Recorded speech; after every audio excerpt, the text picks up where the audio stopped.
Hello, welcome back. I feel like you recognize this background. I'm finally home. If you didn't know, I went away for about a month and a half to visit my extended family as well as Charlie's mom and dad, and we hadn't seen them since COVID, so it was long overdue. But we are home now and it feels so good to be back. And I thought it would be appropriate for my first video back to share with you all the books I compiled along the way. Most of these are actually gifts that Charlie's parents gave us. They have such an impressive book collection. It was so cool to sneak a peek and just talk books with them. And yeah, let's get started. So some of these I was really unfamiliar with, so it was very cool to be introduced to some potential favorites or just interesting books that I don't think I would have stumbled upon had it not been for them telling me about it. The first one being The Woodwife by Terry Windling. And I believe this is her one and only novel. I know that the author has edited quite a few anthologies, but as of like their own piece of literature, this is the only one.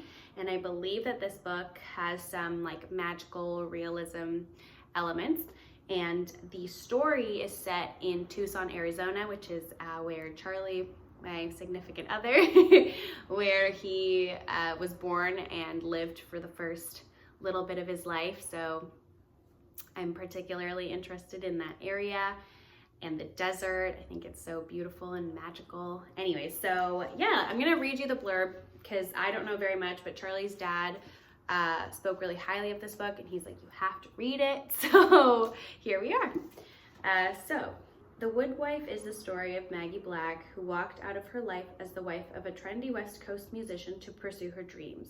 When Maggie's mentor, prize-winning poet David Cooper, died mysteriously in the canyons east of Tucson, he left her his estate and the mystery of his life and death. Now in Cooper's desert home, Maggie begins a remarkable journey of self-discovery that will change her forever.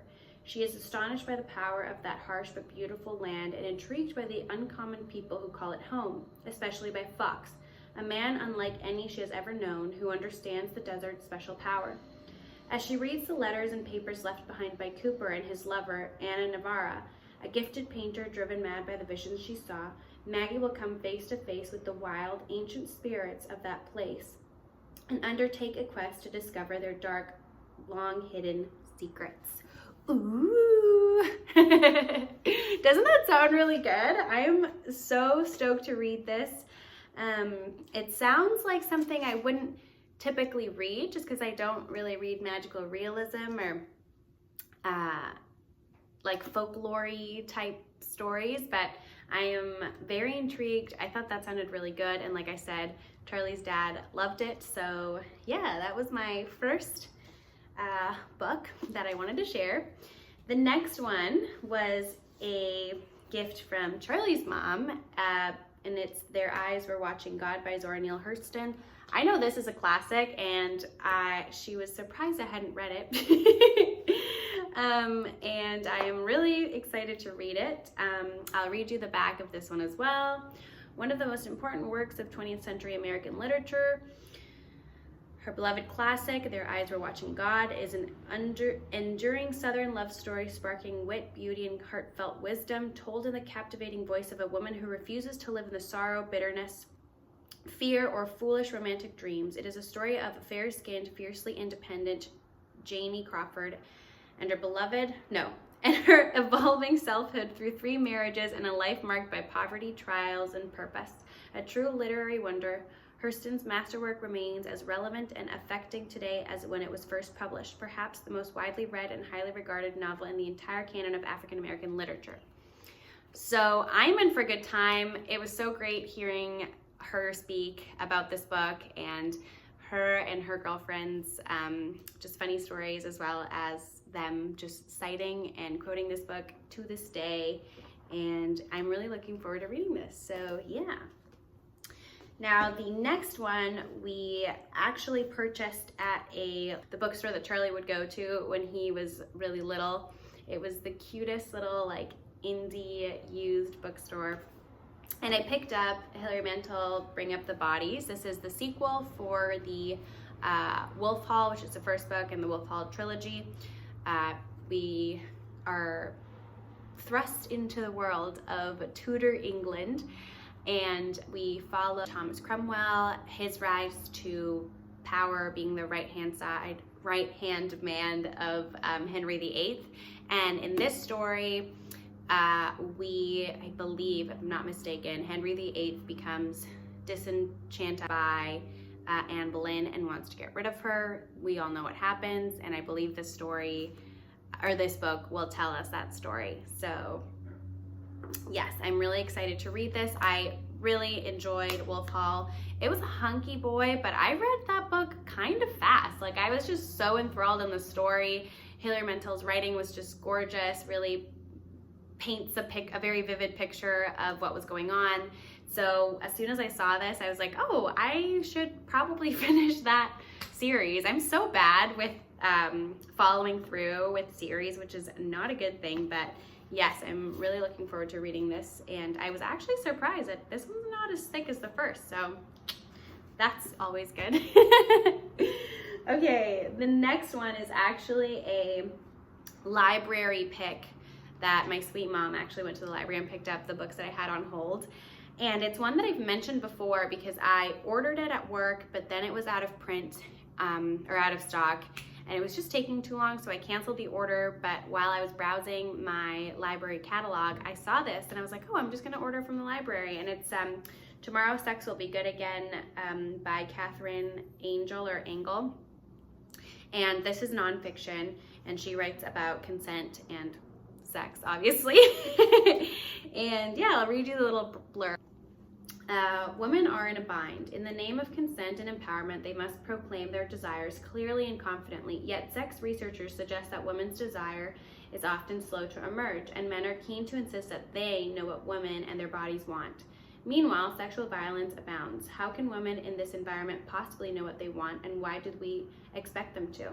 In this elegant, searching book spanning science and popular culture, pornography and literature, debates on Me Too, consent, and feminism, Catherine Engel challenges our assumptions about women's desire. Why, she asks, should we be expected to know their desires, and how do we take sexual violence seriously when not knowing what we want is key to both eroticism and personhood?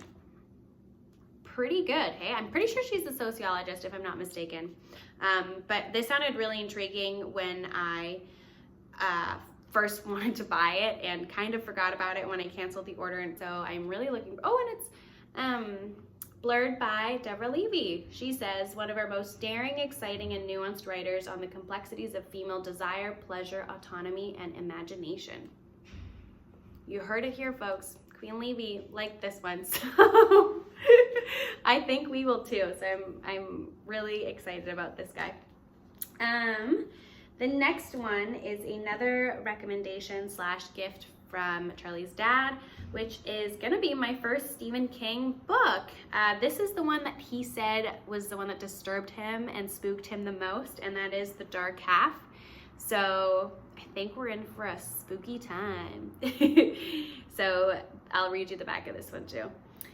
Thad or Tad, what kind of a name is this? T-H-A-D? Huh? I'm gonna go with Tad. Tad Beaumont would like to say he is innocent. He'd like to say he has nothing to do with the series of monstrous murders that keep coming closer to his home. He'd like to say he has nothing to do with the twisted imagination that produced his best-selling novels. He'd like to say he has nothing to do with the voice on the phone uttering its obscene threats and demanding total surrender. But how can Tad disown the ultimate embodiment of evil that goes by the name he gave it and signs its crimes with Tad's bloody fingerprints? Ooh. I need to stop doing that, Jesus. Anyways, yeah, I am stoked to dive on into the world of Stephen King. I was very impressed because Charlie's dad's place has like this long hallway filled on either side with books, and he's a fan of having like an author's entire like oeuvre, and it was just very cool and overwhelming to see like 20 Stephen King books all lined up, and he's got kind of the old ones with the cool retro-y covers. So yeah, it was fun to snoop around. So yeah, that's gonna be my first Stephen King. So for any fans out there, let me know what you thought of this one, and I hope it freaks me out. All right, the next one I stole from Charlie's mom's house, and this is White Teeth by Zadie Smith. Now, I have to admit, I tried reading this. I only read 20 pages, so I'm not trying to be too harsh on this book because, you know, things can evolve and get better after 20 pages, obviously, but I just didn't get that into it. I don't know, maybe I just wasn't in the mood for this kind of book, and I was traveling and jumping around and, you know, wasn't the most like focused, so if something didn't like grab my attention right away, I just wasn't as likely to keep reading because I didn't have that much time to read. So I just kind of discarded this and, you know, put it in my luggage and was like, you know what, we're gonna give you a second shot. We're not gonna DNF you just yet, but if you read this, please let me know if you liked it and if I should continue reading. I probably will because I know this book was hugely popular. And Zadie Smith is quite a famous, well-known author, but yeah, it just didn't like grab me in the first 20 pages, you know what I mean? So, I don't know. The verdict is still out. My mind is still open. I'm just not reading this at the moment, so yes. And the other one that I stole from Lynn was The Bluest Eye by Toni Morrison, and I just absolutely love this cover. This Art Nouveau font situation is doing all the things for me, and look at that, stunning, love it. Anyways, enough about the freaking cover. The content of this book is supposed to be amazing. My really good friend Kelsey, this is her favorite of Toni Morrison's work, and I can't wait to read it. I'm ashamed to say that I've never read Toni Morrison, so this will be my first book of hers, and I'm really ecstatic, so yes. And then the final one is another library pick, but I figured I'd just add it in here because why not? And that is Fake Accounts by Lauren Euler. Now, I actually started this last night, and oh my gosh, sister can write. Let me tell you, this is so fire. Granted, I've only just read a chapter, and if I wasn't as tired as I was last night, I would have just kept on reading because it's so good. Oh my gosh. The story is this gal thinks her boyfriend is super plain Jane, is thinking of like getting rid of him and dumping him, until she gives the phone a little stocky poo and finds out plain Jane BF is actually not so plain Jane because he's got this weird conspiracy Instagram account that's private. She has no idea about it, and she is very intrigued by this whole thing, and that's all we know so far. So yes, I am loving it. The voice of the like main character is so funny, so witty. If she was a real life human, I would love to go out for coffee with her or even a drink. She is so funny, witty, smart, and I picture her to be quite hot. So she's my kind of girl. I have a huge girl crush on this. I mean, it might change. Maybe she's like a total like sociopath and we end up hating her at the end, but I am like 17 pages in and we love her and we're loving this book. So this is what I mean. This is a book that in the first like 20 pages, you're like, oh my God, give me more. This book is gonna be fire. Meanwhile, this one, I'm like, when is this gonna be over? Like after the first chapter, I'm outie. So here I am being like, I'm not gonna be mean and I'm not gonna be judgy right off the bat, but like, this is just a perfect example. Anyways, I am loving this book so far. I hope it continues because consider me impressed. And yeah, that is all I have to share. Those are all the books that I either purchased or were given to me or I stole. Please let me know if you've read any of these and you have any opinions, either good or bad. I'll take them both. And that's probably what I'll be reading for the next few weeks. So yeah, I hope you enjoyed this video. Let me know what you want to see from me. I am so excited to be home and filming and interacting with you all again. And yeah, I'll see you soon. Bye.